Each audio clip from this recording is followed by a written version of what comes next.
मैंने बिल्कुल सोचा नहीं था, बस मैं चलता जा रहा था अपने फ्लो में। बुरी क्यों लगनी है सर? आप इतने लोगों को आप मेंटर हैं। मुझे भी आपके मतलब बहुत कुछ सुनने को मिलता है कि आप पेंडू हैं और आप जाहिल हैं, आपकी कोई पीछे से हिस्ट्री नहीं है। तो आपके पास अब बच्चे आते हैं, वो मैंने सुना है कि सिर्फ मॉडलिंग के लिए नहीं आते, आप उनको फोटोग्राफर भी बनाते हैं, वीडियोग्राफर भी बनाते हैं। हर तरह के काम करें, उनसे पोछे लगवाएं, उनके बाथरूम साफ करवाएं। कुछ लोग हैं वो कराची शिफ्ट हो जाते हैं क्योंकि काम ज़्यादा है वहाँ पे। तो आप क्यों नहीं शिफ्ट हुए? बस अल्लाह ने मेरे हिस्से में नहीं रखी हुई थी। तो सर कोई रिग्रेट है लाइफ से? हर दफ़ा एक नया चैप्टर खुल जाता है, हर दफ़ा एक नया सिनेरियो स्टेज ड्रामे का चेंज हो जाता है, फिर एक नया सीज़न शुरू होता है, मैं वहीं खड़ा रहता हूँ। ये मेरे जानने वालों में बहुत ज़्यादा सुनने को मिला है कि उसने हमारे साथ ये किया, उसने हमारे साथ वो किया। जिसने ख़राब होना होता है वो इस इंडस्ट्री में वो हर जगह ख़राब हो जाता है। शादी क्यों नहीं की सर आप तक? तो बेहतर उसको धक्का दे दो उसको में। किस टाइप का दम होना चाहिए? और उन पे जवानी उस तरह नहीं आई जैसे एक ज़माने में आती थी। कराची में उस लिहाज से काम बहुत ज़्यादा है, लाहौर के लिहाज से। वो आर्टिस्ट से क्या जो पैसे ना कमा सके अपने आर्ट से। ये कैसे हो सकता है कि इंसान मेहनत करे और मिट्टी में हाथ डाले और सोना ना बने? और सर अल्लाह जो किसी बंदे को रिस्क देता है तो वो अपने ख़जानों में से देता है, किसी से लेके छीन के नहीं देता। इंसानों को खुश करना है। सबसे बड़ी बात ये कि वो ज़ात आपसे खुश हो जाए।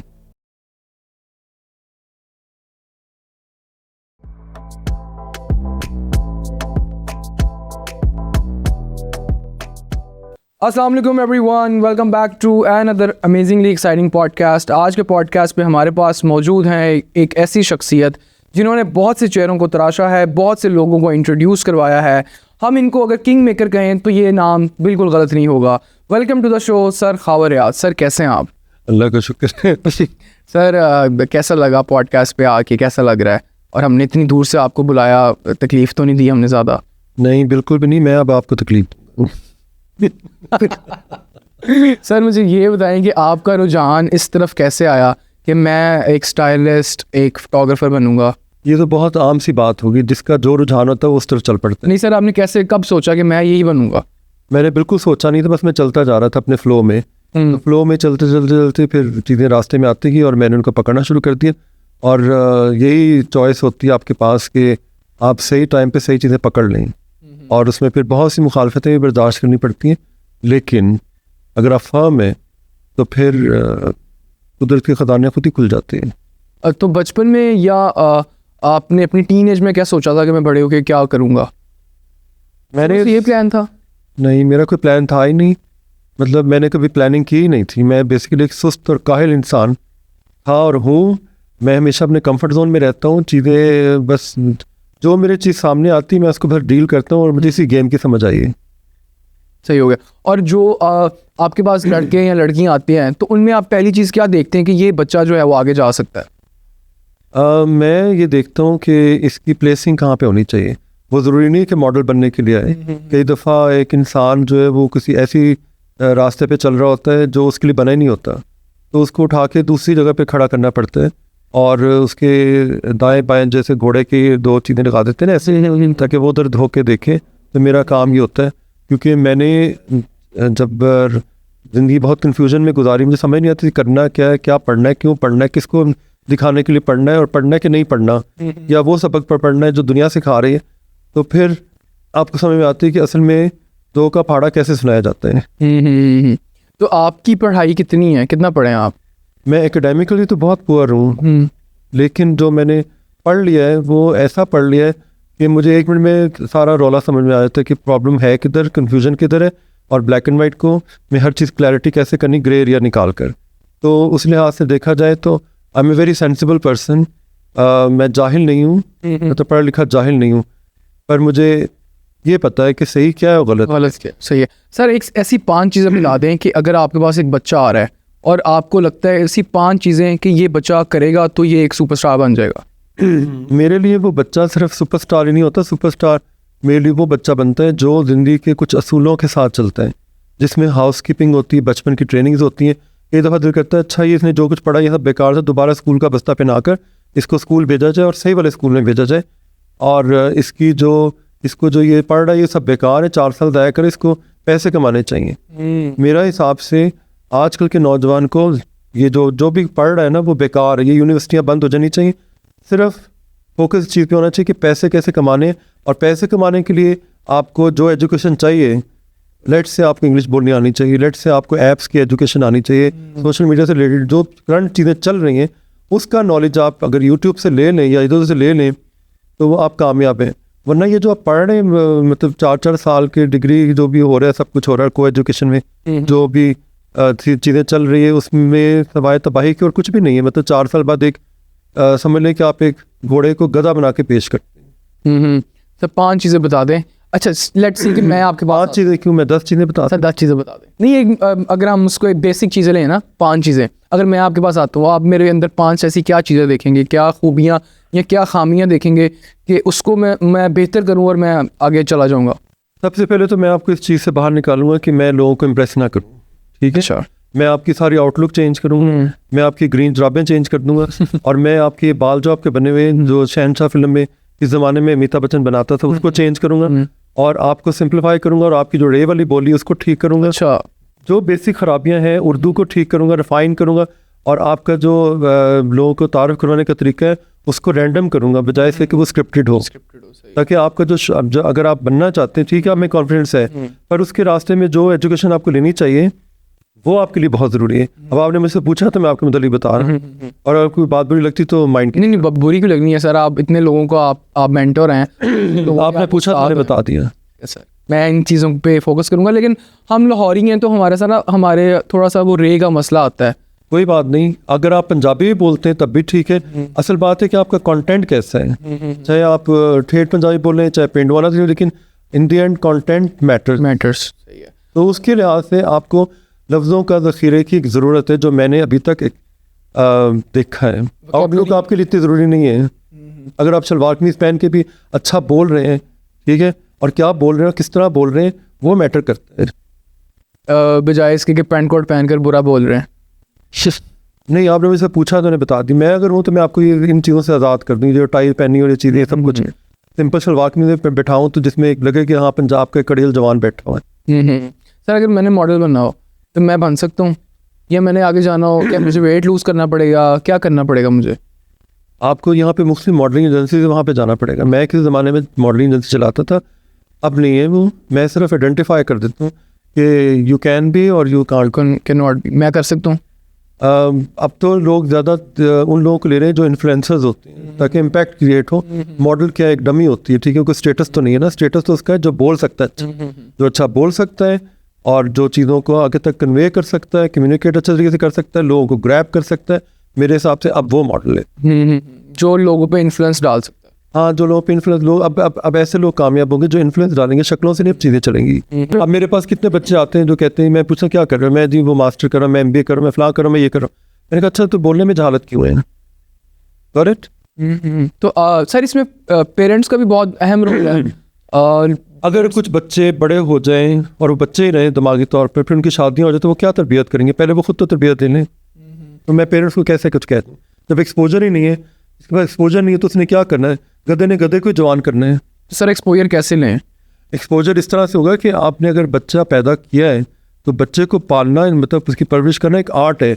ये तो नहीं ना कि आपने उसके खिलाफ लगे बड़ा कर दिया और एक्सपेक्ट किया कि वो ये कर ले वो कर ले। एक चीज़ को तैयार किया जाता है, एक कौम पूरी तैयार की जाती है। जैसे मौज़े तंग ने चाइना की पूरी कौम को तैयार करके खड़ा किया था और आधे लोगों पे बुलडोज़र फेरा था। कुछ जुल्म भी करने पड़ते हैं, बहुत से लोगों को ख़त्म भी करना पड़ता है।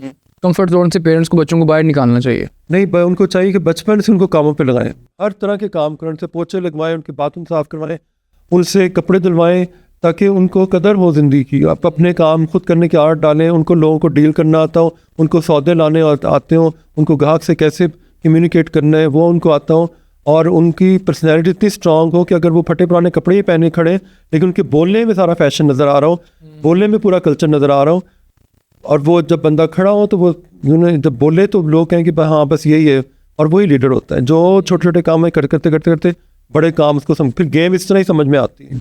सही है। अच्छा सर, आपके पास अगर कोई बच्चा आता है तो आप उसे पैसे चार्ज करते हैं?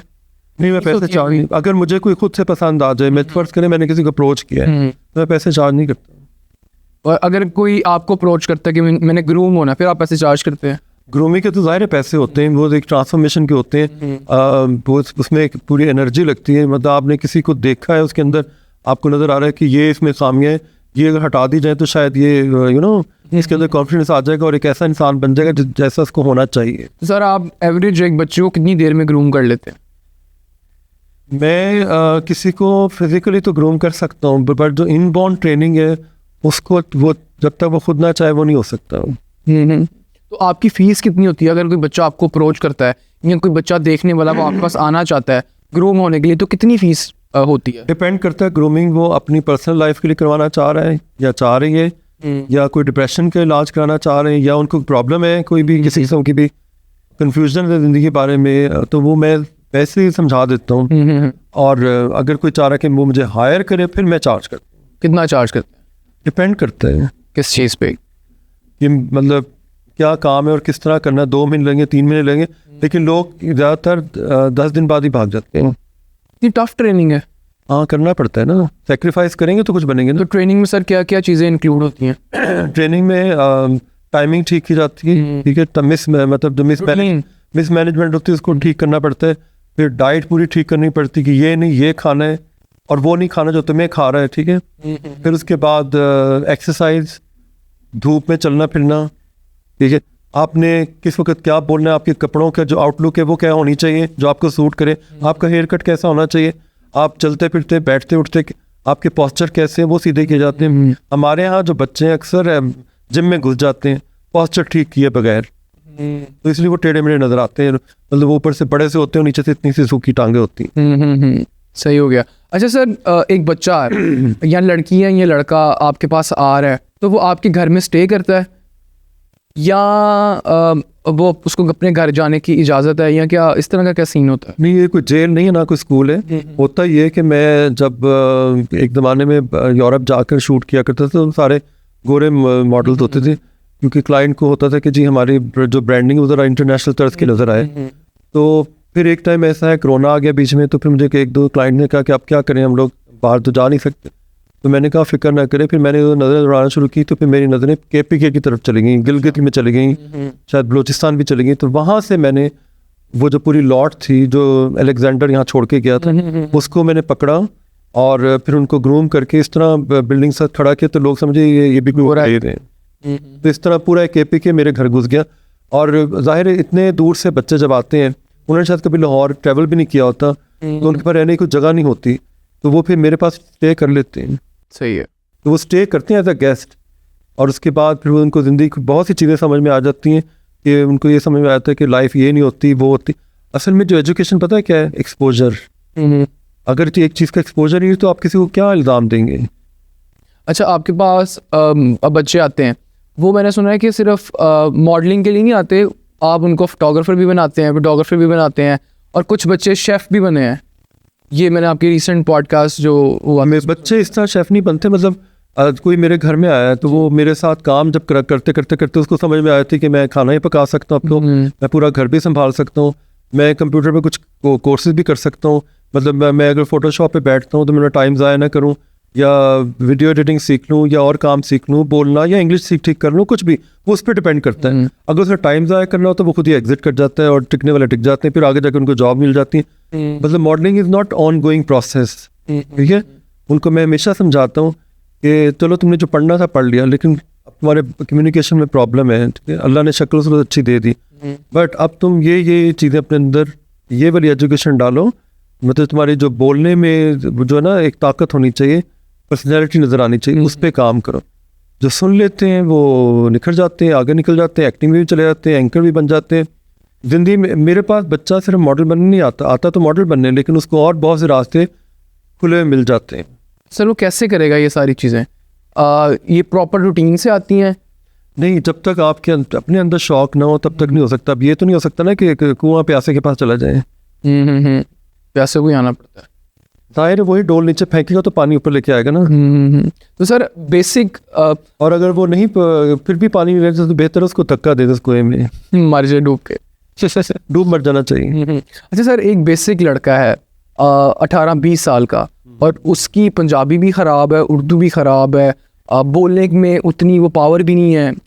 फ़र्ज़ करें मैं हूँ, मैंने ग्रूम होना है, लेकिन थोड़े टाइम पीरियड में, तो मुझे इनिशियली किससे स्टार्ट करना चाहिए? आपको जी पहले वाले कायदे से किसी अच्छे से कारी साहब के पास जिनका अरबी तलफ़ुज़ अच्छा हो, उनसे आप कुरान दोबारा पढ़ना शुरू करें ऊंची आवाज़ में, तो आपका तलफ़ुज़ ठीक होता जाएगा। ये यहाँ से स्टार्ट करूँ मैं? यहाँ से, क्योंकि मेरे घर में अक्सर मौलवी साहब भी आते हैं जो जिन बच्चों को शौक़ होता है तो उनको दोबारा कुरान पढ़ाया जाता है, अच्छा। क्योंकि वो, और ख़ास तौर पे अरबी जब अलिफ तलफ़ुज़ क्या किस तरह से, जब ऊंची ऊंची आवाज़ में आप बोलते हैं तो आपकी आवाज़ हम या नाक से मी कर रहे होते हैं, यहाँ से जब गूंजती है तो फिर वो आवाज़ निकलती है जो आप कहते हैं हाँ ये वो एक्टिंग वाली आवाज़ है। ठीक है। अच्छा सर, आपकी पर्सनैलिटी को हमारी फैशन इंडस्ट्री में एक बहुत हेटेड पर्सनैलिटी कहा जाता है, क्योंकि आपने एक वो नज़रिया ही चेंज कर दिया सारा इंडस्ट्री का। तो आप इसको किस नज़रिए से देखते हैं? किसी नज़रिए से नहीं देखता, मैं अपने तरीके से चल रहा हूँ। अगर मेरी तरफ से कोई दाएं खड़ा है, बाएं खड़ा है, फलाना खड़ा है, मैं तो अपनी दुनिया में मगन हूँ, मतलब अपने रास्ते पे चल रहा हूँ। पता नहीं मैं इस इंडस्ट्री का हिस्सा भी हूँ कि नहीं, ये अपनी कोई इंडस्ट्री बना के बैठा हूँ। अच्छा सर, कभी लाहौर से निकलेंगे बाहर आप? लाहौर से कभी निकलेंगे? अगर मैं लाहौर से निकल भी जाऊँ तो मैं खुद एक लाहौर हूँ, कहीं ना कहीं जाके लाहौर दिखाई देता हूँ। वैसे लाहौर से कभी निकलने का प्लान नहीं है? क्यों नहीं है, मैं तो ट्रैवलिंग के हक में। नहीं, शिफ्ट होने का? नहीं, लाहौर से मैं शिफ्ट नहीं हो सकता। Lahore is just like my country. और is just like my country. हाँ, मतलब पूरा पाकिस्तान मेरा वतन है, लेकिन लाहौर में ऐसे जैसे मैं ऑक्सीजन लेता हूँ, लाहौर में यहाँ पे बहुत कुछ है। मतलब लाहौर में ऐसा क्या है? लाहौर में ऐसा क्या नहीं है? मुझे लाहौर ने शोहरत दी, मुझे लाहौर ने ज़िंदगी के तरीके सिखाए, मुझे लाहौर ने घर बार दिया, मुझे लाहौर ने नाम दिया जब मैं कुछ भी नहीं था। लाहौर ने मुझे बहुत कुछ दिया, तो मेरा दिल करता है पलट के उसको लाहौर को बहुत कुछ दूँ। लेकिन लाहौर में स्मोक बहुत है, तो उससे क्या फ़र्क पड़ता है? ये स्मोक अभी की थोड़ी है, तो 1947 से चली आ रही है। अब लोगों ने इसको एक सोशल मीडिया पे हवा बना दिया है। लेकिन एक ये बात है कि लाहौर में ना एक वाइब है, एक वाइब्रेंट चीज़ें हैं और बड़ा हैपनिंग शहर है। अगर आपको लाहौर से क्या मसला है? मुझे लाहौर से मसला नहीं, मैं खुद लाहौरी हूँ। मैं आपसे पूछना चाह रहा हूँ कि आप अभी तक, जैसे कुछ लोग हैं वो कराची शिफ्ट हो जाते हैं क्योंकि काम ज़्यादा है वहाँ पे, तो आप अभी तक, मैं वो पूछना चाह रहा हूँ कि आप क्यों नहीं शिफ्ट हुए? जिसको काम आता है वो तो कहीं भी बैठ जाएगा, वो तो काम करेगा, चाहे वो पत्तों कहीं बैठे, चाहे तलागंग में बैठे, चाहे कराची बैठे, चाहे वो कश्मीर में जाके बैठे। अब तो आपने एक लैपटॉप पकड़ना है तो सारी दुनिया आपके आसपास है। लेकिन कराची में उस लिहाज से काम बहुत ज़्यादा है, लाहौर के लिहाज से। मैं इतना मटेरियलिस्टिक नहीं कि मैं कराची जाके बैठ जाऊँ। मतलब कराची में मैं एयरपोर्ट से उतरता हूँ तो चारों तरफ फ्लैट नज़र आते हैं, फिर उसके पीछे फ्लैट, फिर फ्लैट, फिर फ्लैट, और हर फ्लैट के आगे पिंजरे लगे हुए हैं। और मतलब लाइफ का कोई कल्चर नहीं है। कोई लोग जो है बस ऐसे लगता है वो बहुत सारी कौमें हैं जो भेड़े वो आपस में टकरा रहे हैं, कोई इधर जा रही, कोई उधर जा रही, मतलब कोई सिस्टम नहीं है। और मतलब उस शहर में जो है ना एक फील नहीं है, कोई फील होती है ना किसी शहर की, जब तक कि उसके कोई हिस्ट्री ना जुड़ी हो। हाँ, एक ज़माने में था, मुझे याद है कि मैं वहाँ पे गांधी गार्डन जाकर ठहरा करता था, क्या वहाँ पे हवेलियाँ और क्या घर होते थे। अब वो सब कुछ नहीं है वहाँ पर, और लोग एक अफरा तफरी में ज़िंदगी गुजार रहे हैं और पता नहीं क्यों बस गुजारी जा रहे हैं। अच्छा सर, हर इंसान की एक स्पिरिचुअल जर्नी होती है, तो ज़ाहिर आपकी भी होगी, तो उस जर्नी ने ख्वाब रियाज को बनने में कितनी मदद की? मुझे I don't know spiritual journey आप किस तरह से उसको डिफ़ाइन करेंगे, पर मैंने ज़िंदगी में आगे बढ़ते जब खुद कलामी की, फिर अल्लाह से खुद कलामी की, और मुझे फिर बहुत सी चीज़ें मेरे सामने खुलती चली गई। मैंने जो इस गुफ्तगू में मतलब जिसको आप स्पिरिचुअल होना कहते हैं, और मैंने जिस तरह से गुफ्तगू करता चला गया तो मुझे हर बात का जवाब मिलता गया, रास्ते खुलते गए, और मुझे वो चीज़ें मिली। मतलब मुझे एक चीज़ समझ आ गई कि एक टाइम पे आके कि अल्लाह ताला से दुआएं कैसे कबूल करवाई जाती हैं। देखिए, वो कौन सी अदाएँ जो अल्लाह ताला को पसंद आती हैं। मैं उस इबादत की बात नहीं कर रहा जो आप सुबह शाम करते हैं, वो तो थकन के अलावा कुछ भी नहीं है, लेकिन वो चीज़ जिसमें इश्क शामिल होता है, बनाने वाले के साथ जब जुड़ते हैं, जब आप सुबह के टाइम उठते हैं तो आप चारों तरफ देखते हैं कि चिड़ियाँ चहचहा रही हैं, सब्ज़ा ही सब्ज़ा नज़र आता है, आसमान नज़र आता है, लोगों को देखते हैं आपको खूबसूरती नज़र आती है, बहुत सी चीज़ों को आप देखना शुरू करते हैं तो आपको अल्लाह ही अल्लाह हर तरफ नज़र आता है। ये आपके देखने पे, अगर आप गौर से एक दूसरे को देखें तो आपको अल्लाह भी नज़र आता है, क्योंकि जो तख्लीक की हुई चीज़ होती है वही अल्लाह है, जिसने तख्लीक किया है। ठीक है, तख्लीक कार अपनी चीज़ों में नज़र आता है, तो हमें कहीं इधर भागने की ज़रूरत नहीं, हमें चारों तरफ नज़र आता है। और जब वो नज़र आता है तो हम दिल से जब उससे बात करते हैं और बताते हैं कि मुझे ये मसला है या वो मसला है, तो उस चीज़ ने मुझे यकीन के सफ़र पे लेके गया। और आज भी जब मैं किसी मुसीबत में जाता हूँ, बस मैं 2 लफ्ज़ बोलता हूँ और आप यकीन करो थोड़ी देर बाद वो मसला मेरा हल हो चुका होता है।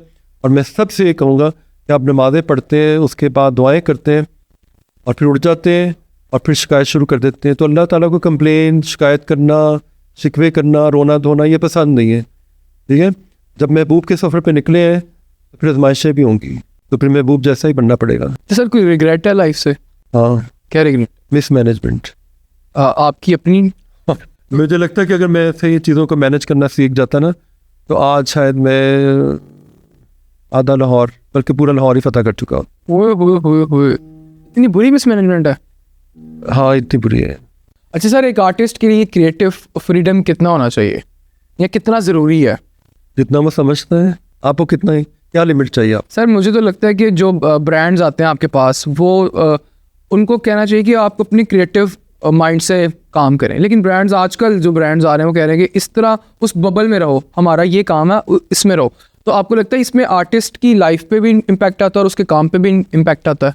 वो आर्टिस्ट से क्या जो पैसे ना कमा सके अपने आर्ट से, उसको वो आर्ट छोड़ देना चाहिए। अगर एक आर्ट आपको गाड़ी नहीं लेके दे रहा, घर नहीं लेके दे रहा, तो लानत ऐसे आर्ट के ऊपर। ठीक है, फिर आप सागर सिद्दीकी की तरह नालियों में गिर के मर जाएंगे।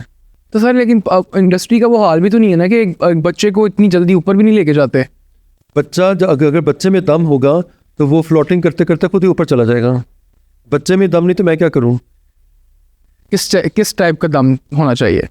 मतलब कुछ कमाने का, कुछ दिखाने का, कुछ मतलब आप पे कोई पैसे क्यों इन्वेस्ट करेगा? अब उनको आप कुछ देंगे तो आप पे पैसे इन्वेस्ट करेगा ना।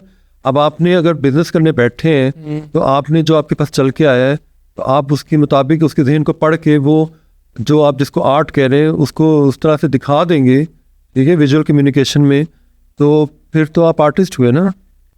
अच्छा सर, इससे बात याद रही है कि इस फैशन इंडस्ट्री में गिव एंड टेक का कल्चर बहुत सुनने को मिलता है, कास्टिंग काउच का कल्चर बहुत सुनने को मिलता है, तो इसमें कितनी सदाकत है?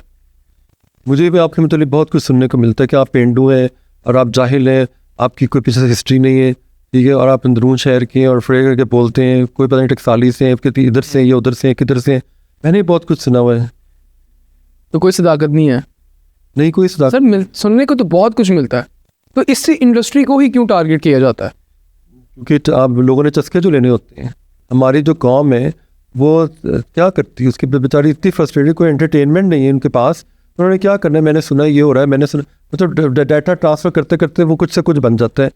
ये जिसने ख़राब होना होता है वो इस इंडस्ट्री में वो हर जगह ख़राब हो जाता है।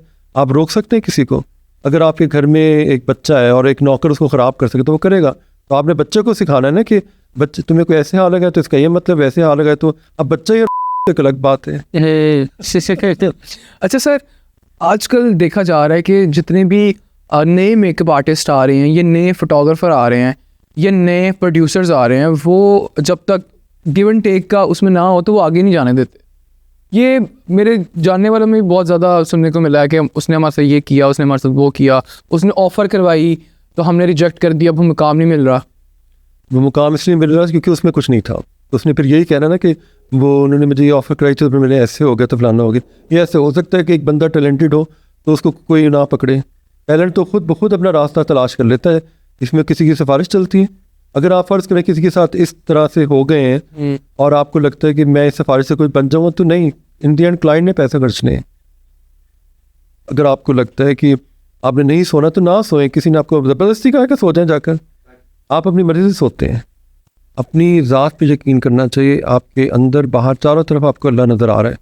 तो जब आप इस तरह चारों तरफ देखते हैं, ठीक है, और पूरे यकीन के साथ जब उससे बात करते हैं तो आपको हल निकल आता है। ये इंसान ही है कि उसको अल्लाह ताला तमाम मौके देता है, पर वो सुस्ती के मारे और जहालत के मारे उसको एक नज़र नहीं आता। मुझे तो कई दफ़ा ऐसे होता था कि एक अंधेरा कमरा होता था और मुझे समझ नहीं आती कि मैं यहाँ से बाहर कैसे निकलूँ। तो अचानक मुझे नज़र आता था कि एक छोटा सा सुराख है और अगर मैं उसके करीब जाऊँ, उसको खोदना शुरू करूँ, मुझे बाहर का रास्ता मिल जाएगा। इसी तरह ज़िंदगी में हर मसले का हल होता है, बस आपको देखना होता है। मैंने एक वाक़या सुना था कि हज़रत याकूब अलैहिस्सलाम के साथ शायद ये हुआ था वाक़या कि जब उन्होंने अपने बेटे से बहुत ज़्यादा मोहब्बत की थी, इतनी मोहब्बत की थी कि शायद जब आप किसी को बहुत ज़्यादा चाहने लग जाते हैं तो वो भी एक तरह से शिर्क है, क्योंकि मोहब्बत की लायक सिर्फ खुदा की ज़ात है। फिर अल्लाह ताला आपको उसी बंदे से तड़पाता भी है, फिर आप इश्क के हकीकी की तरफ जाते हैं। तो इनको हज़रत याकूब को हज़रत यूसुफ से 32 साल के लिए जुदा कर दिया गया।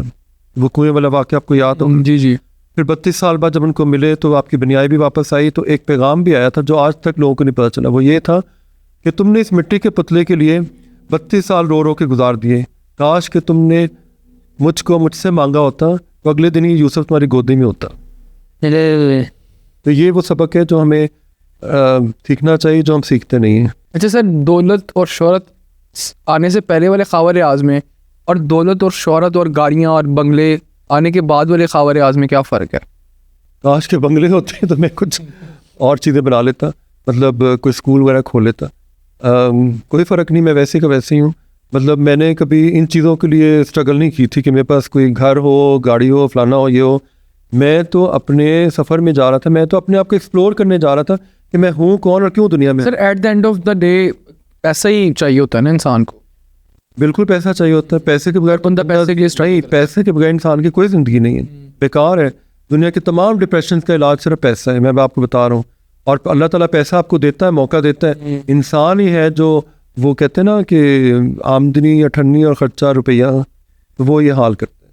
और वो पैसा आपके पास एक बहुत बड़ी ताकत बन के आता भी है अगर आप उसको एक मुस्तकिल चीज़ों में, मतलब बचत, आपको पता हो कि मैंने किस तरह इसको मैनेज करना है, तो आप खरबोपति बन जाते हैं ये। और हर इंसान पे एक ना एक टाइम आता है जब कुदरत उस पर मेहरबान होती है, वो खुद ही अपने साथ बदबख्ती करता है कि वो सुस्ती करता है और फिर बाद में गिले करता है कि हम तो गरीब ही रह गए, हमें तो किसी ने पूछा नहीं, हमें तो ये नहीं हुआ। ये हो ही नहीं सकता कि अल्लाह अपनी तकलीफ की चीज़ के लिए, कभी वो परिंदा नहीं होता जो सर पे आके बैठता गोल्डन परो वाला, वो ना बैठा हो जिससे दौलत आती।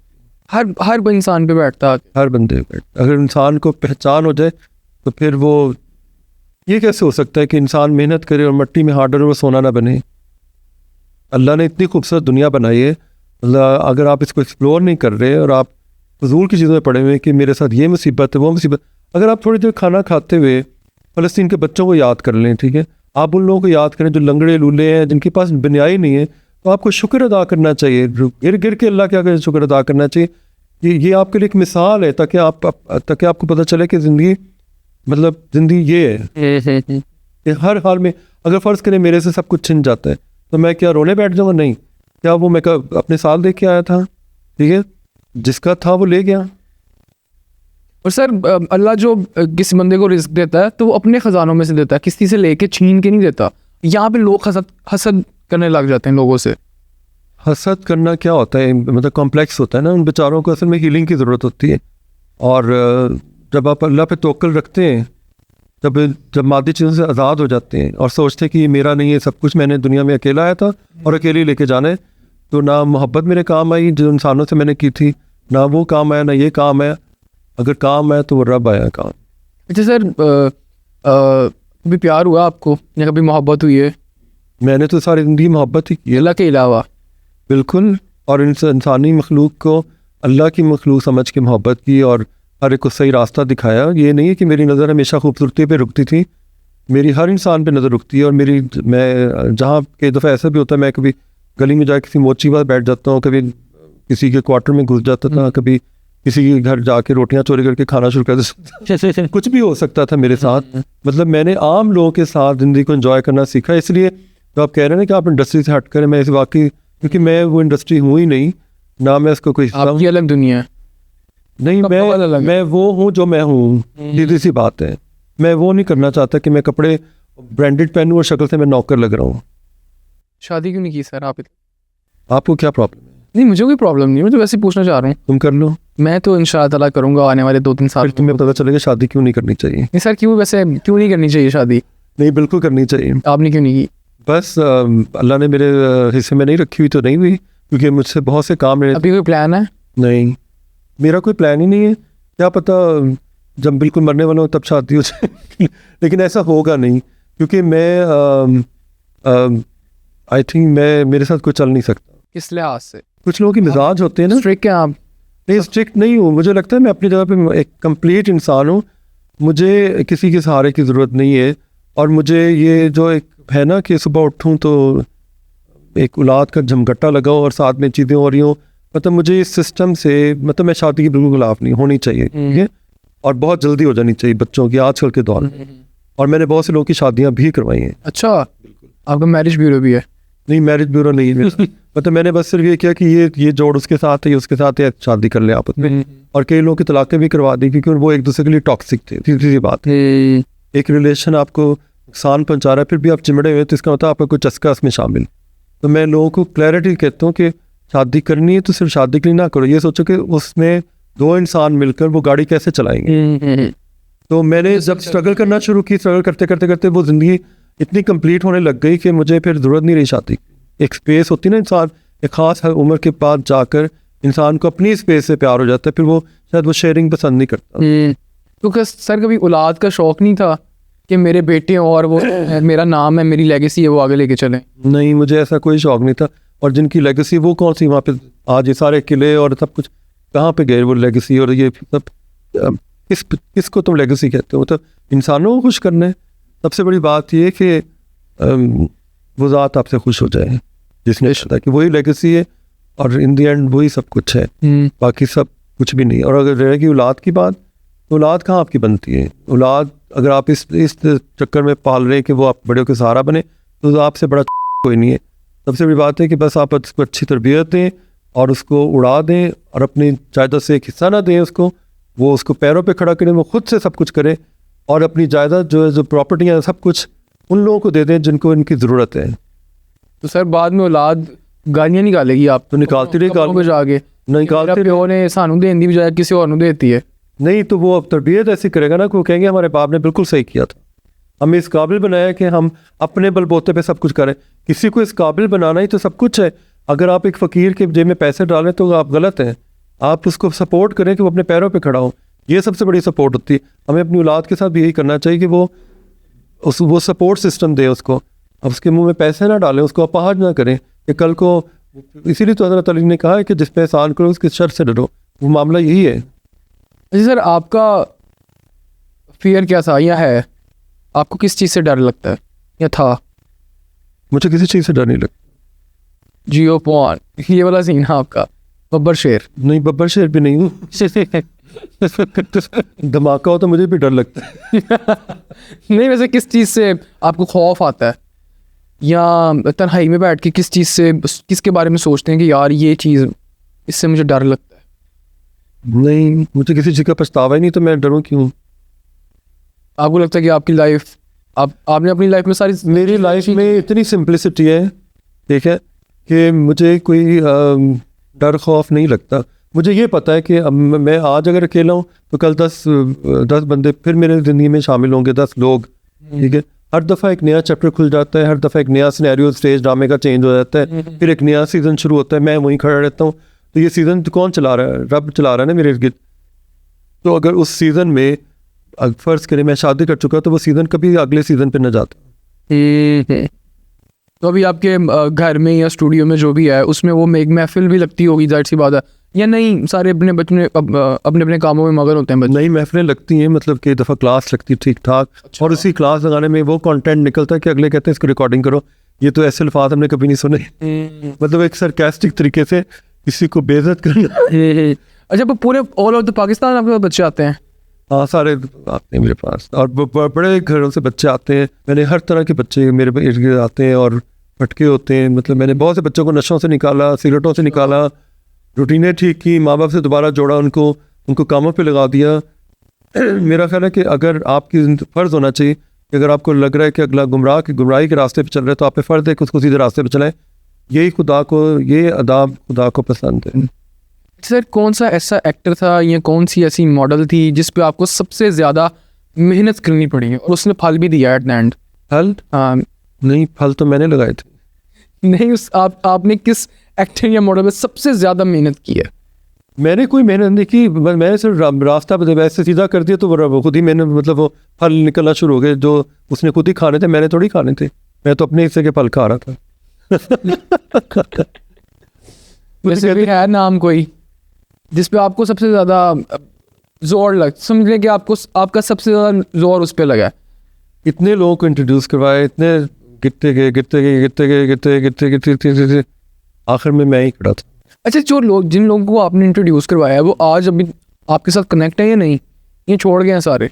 मैंने कभी किसी को कहा नहीं कि मेरे साथ कनेक्शन रखो, यार वक्त मेरे शुक्रगुजार रहो। बस ठीक है, उनको रास्ता दिखा तो बोड़ गए, इधर उधर चले गए, कभी कभार मिलने के लिए आ भी जाते हैं। मैं देख के खुश हो रहा था। मतलब मुझे बताया ना कि एक इंसान को पता है कि मैं एक जगह टिक नहीं सकता, और वो ऐसे नज़र मोड़ता है तो वहाँ 10 लोग और खड़े होते हैं, फिर नज़र मोड़ता है 10 लोग और खड़े होते हैं। तो उसने क्या पलट के देखना कि कोई पीछे से शुक्रिया अदा कर रहा है कि नहीं कर रहा है, या मतलब मैंने तो कई दफ़ा आगे निकल जाना होता है, धमाका पीछे तो खुद ही हो जाता है। तो सर शोबिज़ में टिकने के लिए क्या ज़रूरी चीज़ें हैं? लक होना चाहिए या टैलेंट या चार्म? आप शोबिज़ में क्यों टिकना चाहते हैं? ना टिके? नहीं, वजह तो पता होनी चाहिए ना। सर अगर किसी का पैशन है या वो कहता है कि मैंने करना ही है, ये एक्टर बनना है, अगर उसके अंदर वो कीड़ा है तो बन जाए, और अगर नहीं है तो ज़बरदस्ती क्यों है? जिस चीज़ के लिए वो बना है पहले वो तो एक्सप्लोर करे ना। हो सकता है तुम किसी और काम के लिए बने हो सकता है तुम्हारी दूध दही की दुकान होनी चाहिए, तुम यहाँ के बैठ गए, तो ये तो ज़बरदस्ती वाली बात है ना। मतलब मैं मिसाल दे रहा हूँ। मेरी मछली की दुकान है वैसे। है मछली की दुकान है। मछली की दुकान है, नहीं अच्छी बात है। इंसान को हर तरह के काम करने चाहिए। तुम अगर ये शौक से करे वेल एंड गुड, वो काम करे वो भी ठीक है, बस पैसा कमाना चाहिए। अगर आप पैसा कमा रहे हैं, पैसा मैटर। हाँ अगर आप पैसा कमा रहे हैं तो फिर तो आपके लिए सारे रास्ते खुले हैं। अच्छा सर, अगर आप स्टाइलिस्ट या फोटोग्राफर ना होते तो क्या होते, क्या कर रहे होते? कॉस्मेटोलॉजिस्ट। मैं लोगों के ऐसे ऐसे चेहरे की सर्जरियाँ करता, ये पता भी ना चलता कि कैसे हुई थी सर्जरी। मेरे चेहरे में क्या चीज़ चेंज करते हैं आप? मैं तुम्हारे मुंह से फैट निकाल देता। सर वो तो वेट लूज करे तो बंदा तब भी हो जाता है। फिर वैसे कर लो, मुझसे क्यों पूछे? एक तो पूछते हैं फिर जब, और थोड़े से बाल भी लगवा देता, और शायद ये शिल्पा शेट्टी वाली नाक भी सीधी कर देता।